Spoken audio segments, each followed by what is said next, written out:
করো রে মন কপট চাতুর ভজনে মন হরি হরি হরি নাম পরম যোগী বিজয়ী মূল ধর্ম নাম পরম যোগী মূল হরি নাম পরম বিজয়ী মূল ধর্ম নাম পরম বিজয়ী মূল অধর্ম কুকর্ম ছাড়রে জয় রাধে রাধে কৃষ্ণ কৃষ্ণ গোবিন্দ গোবিন্দ রাধে নিতাই গৌর প্রেমানন্দে একবার হরি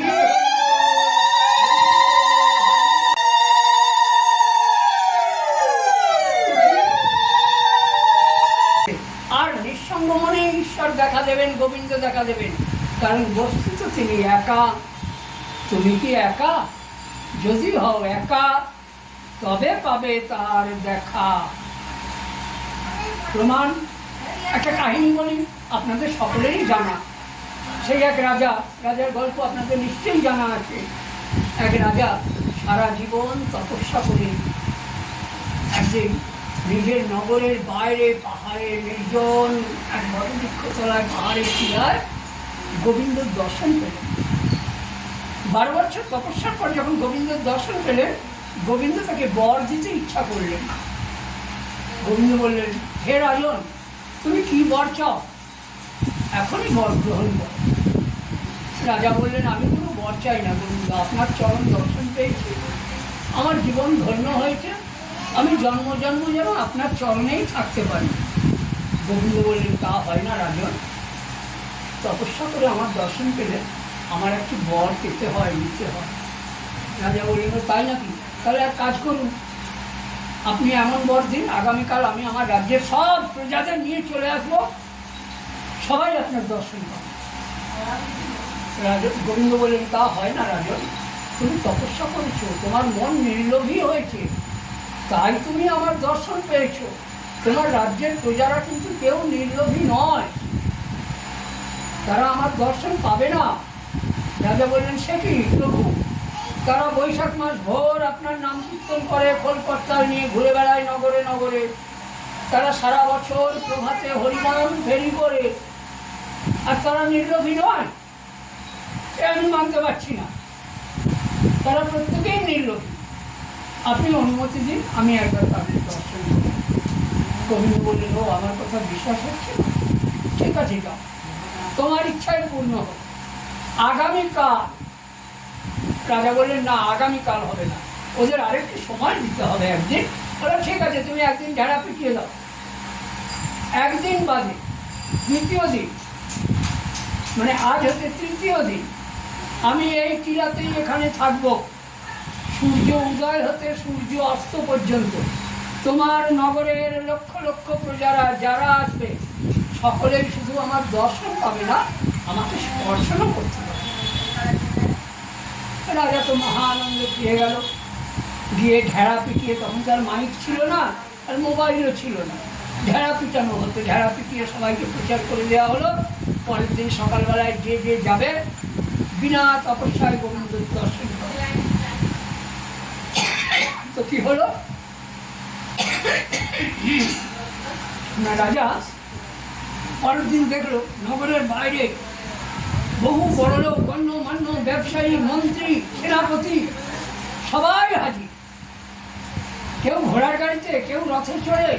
খেটে খাওয়া শ্রমিকেরা, খেটে খাওয়া মানুষেরা সব বস্তা কাঁধে মুড়ি চিড়ে বেঁধে বিনা পরিশ্রমে, বিনা তপস্যায় গোবিন্দ যাকে আমরা দর্শন পাই না, সাধু সন্ন্যাসীরা কোটি কোটি জন্ম তপস্যা করে যাকে পায় না, সেই গোবিন্দকে দর্শন পাবো, চলো। আর কতটা রাস্তা? হ্যাঁ, 3 ঘন্টা হাঁটতে হবে। 3-4 ঘন্টা হাঁটা তখনকার যুগে কোনো ব্যাপার ছিল না। তখনকার যুগে, সে যুগে লোকে জনাই থেকে হেঁটেই গঙ্গা স্নান করতে যেত, 100 বছর আগে। তাই তো মায়েরা, খানিক যাওয়ার পর সবাই দেখে দুপাশে তামার মুদ্রা, তখন কিন্তু তামার পয়সা চলত, তাম্র মুদ্রা, পাহাড়ের মতন প্রচুর তামার মুদ্রা, তামার থালা, তামার বাসন কোসন। খেটে খাওয়া সবাই হাঁটছে, খেটে খাওয়া শ্রমিকরা রাজাকে বলে, রাজামশাই এগুলোতে হাত দিলে দোষ আছে? বলছি না, নেই, কিন্তু এগুলো আমরা নিতে পারি। রাজা বলেন তোমরা যত খুশি নিতে পারো। তারা এবারে বস্তা বোঝায়, ধুতি খুলে, আন্ডার প্যান্ট পরে, ধুতি করে বেঁধে, ভারী ভারী সমস্ত তামার মুদ্রা, তামার জিনিসপত্র নিয়ে বলে রাজামশাই এগুলো রেখেই আমরা আসি।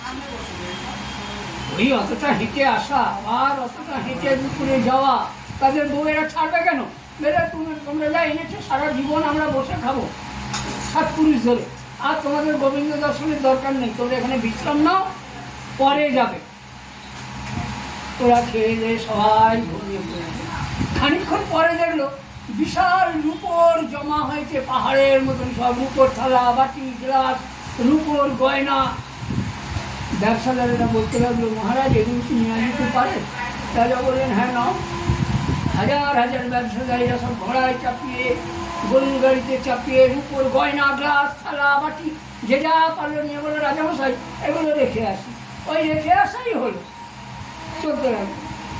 খানিক পরে দেখা গেল সোনার পাহাড়, সোনার মুদ্রা, স্বর্ণ মুদ্রা ভর্তি, সোনার থালা, বাটি, গ্লাস, জগ, গয়না গাটি। সেনাপতিদের বউয়েরা, সেনাপতিরা আর সব সন্ধ্যারা দিকে বলে রাজামশাই এগুলো নিতে পারি? তাহলে বউয়েদেরও অনেক দিনের শখ ছিল, তারা সব রথে চাপিয়ে, ঘোড়ার পিঠে চাপিয়ে রাজার অনুমতি নিয়ে তারাও ফিরে গেল। রইল কে? না রাজার রানী দুজন। রাজা কিন্তু পিছন ফিরে তাকাচ্ছে, তারা চলেছে আপন।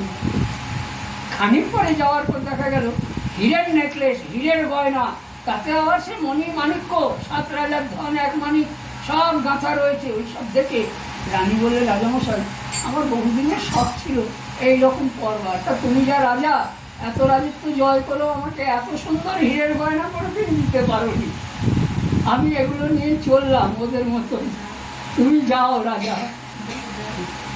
রানীও সেই হীরের নেকলেস, হীরের গয়না সব কিছু নিয়ে বিদায় নিল। সূর্য অস্ত যাওয়ার আগে রাজা যখন ওখানে পৌঁছিয়েছে, তখন গোবিন্দ মৃদু হেসে রাজাকে কি বলছে, হে রাজন, তোমাকে কি বলেছিলাম না, নির্লোভী না হলে কখনোই আমাকে কেউ পাবে না। এবার বুঝলে তো কেন তোমাকে আমি অন্য বর নিতে বলেছিলাম? এরা সবাই নাম কীর্তন করে করুক, কিন্তু এরা ভেতরে নির্লোভী কিনা সেটা তো তুমি দেখোনি রাজা, পরীক্ষা নাওনি। তো এই জন্যে আমাদের প্রকৃত ভক্ত হতে গেলে প্রথমে কি করতে হবে না, নির্লোভী হতে হবে। আমরা যথার্থ কি নির্লোভী হয়েছি? নিতাই গৌর প্রেমানন্দে একবার হরি।